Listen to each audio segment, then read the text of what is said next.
Hello and welcome everyone. Today we are going to learn most usable word meaning English to Hindi. So watch the video till the end and like this video, share this video and subscribe this channel. So let's get started. It won't take much time. जैसा कि students आपको thumbnail देखकर idea लग गया होगा कि आज का हमारा टॉपिक है मॉडल वर्ड्स को लेकर, जो कि रहने वाले हैं आपके English to Hindi plus sentences. तो हमारे साथ वीडियो में कंटिन्यू बने रहना, वीडियो को स्किप नहीं करना, वीडियो को फुल वॉच करना, तो आपको मच बेटर समझ में आएगा। देख लीजिए आपके वर्ड कैसे रहने वाले। कैन कर सकना, मे सकता है, विल इच्छा, शैल करेगा, शुड सकना, कुड सकना, शुड चाहिए, हैज़ टू के लिए, हैव टू यह करना है। कुछ इस टाइप के आपके वर्ड रहने वाले हैं, कुछ इस टाइप के आपके वर्ड रहने वाले English to Hindi plus sentences. तो आइए स्टार्ट करते हैं आपका ज़्यादा समय ना लेते हुए। मोडाल्स अंग्रेजी बोलने के लिए समझना जरूरी है। मतलब अगर आपको अंग्रेजी बोलनी है तो उसके लिए आपको मॉडल्स वर्ड या कह सकते हैं मॉडल वर्ड समझना बहुत ज़रूरी है। तो आज की वीडियो में हम यही करने वाले हैं। तो आइए स्टार्ट करते हैं। फर्स्ट वर्ड है आपका कैन। कैन का मतलब होता है कर सकना।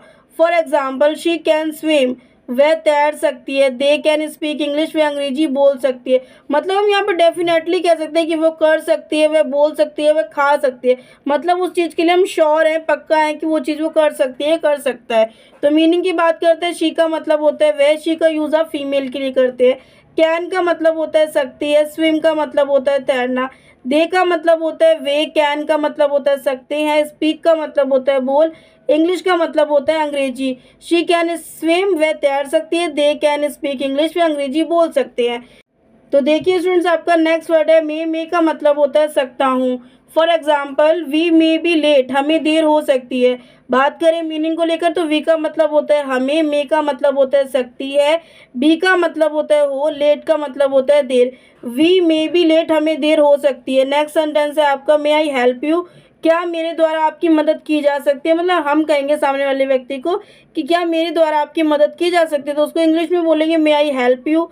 तो हम बात करते हैं मीनिंग को लेकर। मैं का मतलब होता है सकती है, आई का मतलब होता है मैं, हेल्प का मतलब होता है मदद, यू का मतलब होता है आपकी या आप। मे आई हेल्प यू, क्या मेरे द्वारा आपकी मदद की जा सकती है। नेक्स्ट वर्ड देखते हैं आपका। नेक्स्ट वर्ड है आपका कुड। कुड का मतलब होता है सकना। For example he could not go, वह नहीं जा सका। मतलब यहाँ पे श्योर नहीं है कि वो जा भी सकता था, नहीं भी जा सकता था।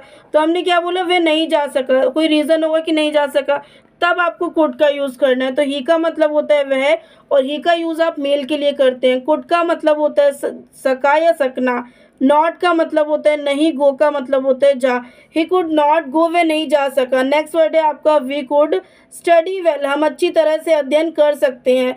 बात करते हैं मीनिंग को लेकर तो वी का मतलब होता है हमें या हम, कुड का मतलब होता है सकते हैं, स्टडी का मतलब होता है अध्ययन, वेल का मतलब होता है अच्छी। वी कुड स्टडी वेल, हम अच्छी तरह से अध्ययन कर सकते हैं। नेक्स्ट वर्ड है आपका कुड बी, इसका मतलब होता है हो सकता है, ये काम हो सकता है, ये खाना खा सकता है, ये नहीं हो सकता है। अगर ऐसे बात कर रहे हैं हम तो उसके लिए आपको कुड बी का यूज़ करना है।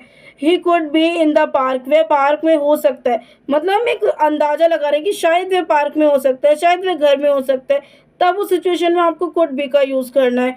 देखते हैं मीनिंग को लेकर तो ही का मतलब होता है वह, कुड बी का मतलब होता है हो सकता है, द पार्क का मतलब होता है पार्क।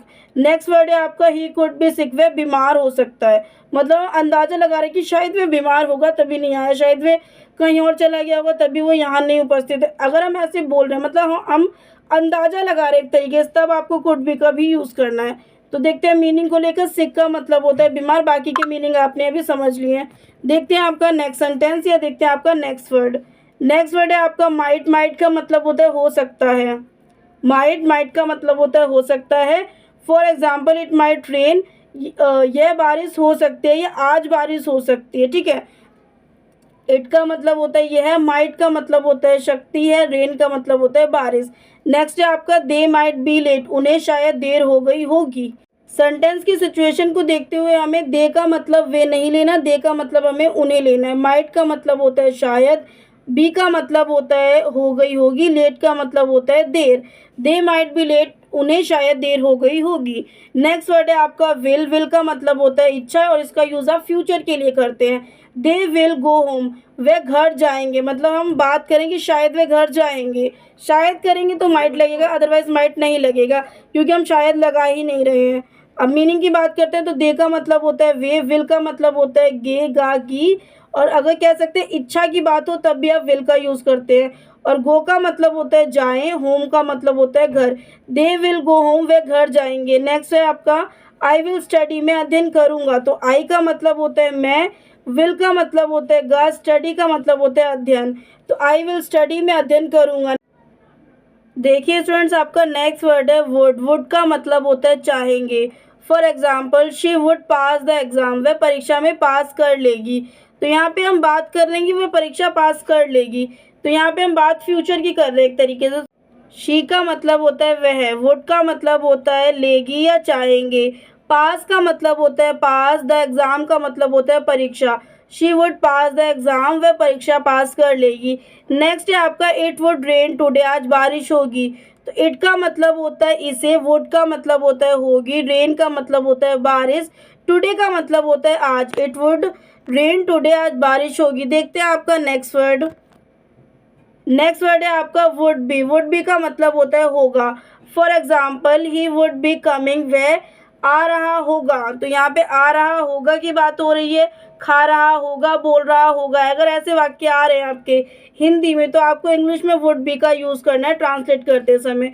तो बात करते हैं मीनिंग को लेकर। ही का मतलब होता है वह, वुड बी का मतलब होता है रहा होगा या नॉर्मली होगा। कमिंग का मतलब होता है आ, ही वुड बी कमिंग, वह आ रहा होगा। नेक्स्ट है आपका दे वुड बी स्टडिंग, वे पढ़ाई कर रहे होंगे। तो दे का मतलब होता है वे, वुड बी का मतलब होता है रहे होंगे, स्टडिंग का मतलब होता है पढ़ाई। नेक्स्ट वर्ड है आपका शुड। शुड का मतलब होता है चाहिए। For example she would wake up early, उसे जल्दी उठना चाहिए। तो मीनिंग की बात करेंगे यहाँ पे शी का मतलब होता है वह, लेकिन सेंटेंस की सिचुएशन को देखना है तो उसे यूज़ करना है। शुड का मतलब होता है चाहिए, वेकअप का मतलब होता है उठना, अर्ली का मतलब होता है जल्दी। She should wake up early, उसे जल्दी उठना चाहिए। नेक्स्ट है आपका दे शुड वर्क हार्ड, उन्हें कड़ी मेहनत करनी चाहिए। तो दे का मतलब होता है उन्हें, शुड का मतलब होता है चाहिए, वर्क हार्ड का मतलब होता है कड़ी मेहनत। नेक्स्ट है आपका शुड बी। शुड बी का मतलब होता है होना चाहिए। For example he should be at home, उसे घर पर होना चाहिए। तो ही का मतलब होता है उसे, शुड बी का मतलब होता है होना चाहिए, एट का मतलब होता है पर, होम का मतलब होता है घर। He should be at home, उसे घर पर होना चाहिए। नेक्स्ट है आपका दे शुड बी काइंड, उन्हें दयालु होना चाहिए। तो दे का मतलब होता है उन्हें, शुड बी का मतलब होता है चाहिए, और काइंड का मतलब होता है दयालु। वैसे काइंड का यूज़ आप टाइप बताने के लिए भी करते हैं, लेकिन यहाँ पे आप काइंड का यूज़ दयालु या दयालुता को बताने के लिए करेंगे। मतलब उस पर नरम व्यवहार रख के इस तरीके से आप आ रहे कोई वाक्य हिंदी में कि मतलब नर्म व्यवहार करने के लिए, अच्छे से व्यवहार करने के लिए, दयालुपन दिखाने के लिए, तब आपको काइंड का यूज़ करना है। तो ये थे स्टूडेंट्स आपके 1 to 10 model words English to Hindi plus sentences. I hope आपको समझ आया होगा। समझ आए तो प्लीज़ वीडियो को एक लाइक करना है, कमेंट करना है। चैनल पे न्यू हो तो चैनल को सब्सक्राइब कर लेना। और अगर आपको इंग्लिश ग्रामर, इंग्लिश स्पीकिंग या इंग्लिश वोकैबुलरी से रिलेटेड किसी भी वीडियो की रिक्वायरमेंट है तो आप हमारे इस वीडियो के डिस्क्रिप्शन में जाकर विजिट कर सकते हैं। आपको वहाँ पर बहुत अच्छे वीडियो के लिंक मिल जाएंगे। और अगर आपको और ज़्यादा जानना है तो आप हमारे चैनल पर विजिट कर सकते हैं, वहाँ पर आपको बहुत अच्छे वीडियो के लिंक मिल जाएंगे। मिलते हैं आपसे नेक्स्ट वीडियो में ऐसे यूजफुल वीडियो के साथ।